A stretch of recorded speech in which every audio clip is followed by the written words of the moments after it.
कोल्हापूर हे तर आदिशक्ती अंबाबाईचं गाव. तिथल्या महिला वर्गानं शनी शिंगणापूरच्या घटनेनंतर काय म्हटलंय पाहूयात. स्त्री पुरुष समानता म्हणतात, कुठे इथं स्त्री पुरुष समानता? सगळ्यांनी विचार केला पाहिजे. त्या मुलीचं काहीही चुकलेलं नाहीये किंवा तिचं धाडस म्हणजे मानलं पाहिजे तिला की एवढं म्हणजे सगळं गाव बंद ठेवून सुद्धा तिने हे केलं. तिच्यावर अगदी बरोबर आहे, तिनं म्हणजे हे केलं, धाडस केलं, ते बरोबर आहे अगदी.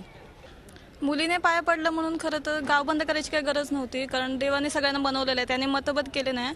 म्हणजे लोकांना काही गरज नाही आहे आणि त्यांना अधिकार पण नाही आहेत की गाव बंद करा म्हणून. आणि देवाने सांगितलेलं पण नाही मुलीनेच पाया पडायला पाहिजे किंवा मुलग्यानेच पाया पडायला पाहिजे. तिचा अधिकार असतो, सगळ्यांचा देव असतो.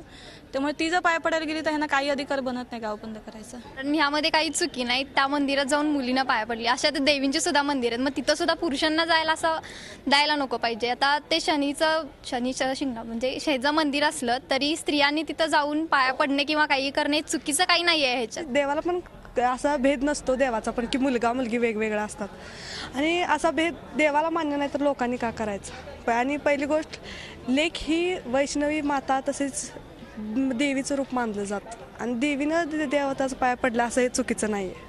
गाव बंधन ते केलंय मलाच पूर्ण चुकीचं वाटते. मुलींनी असं कोणत्या क्षेत्रात जाऊच नाही असं वाटते आणि तसंच तोच अधिकार हे धरून कारण धरून ते मुलींना प्रवेश करून देत नाहीत मंदिरात. तिने मंदिरापर्यंत गेली, तिच्या या धाडसालाच खरं तर तिच्या या धाडसाचाच आपल्याला अभिमान वाटायला पाहिजे.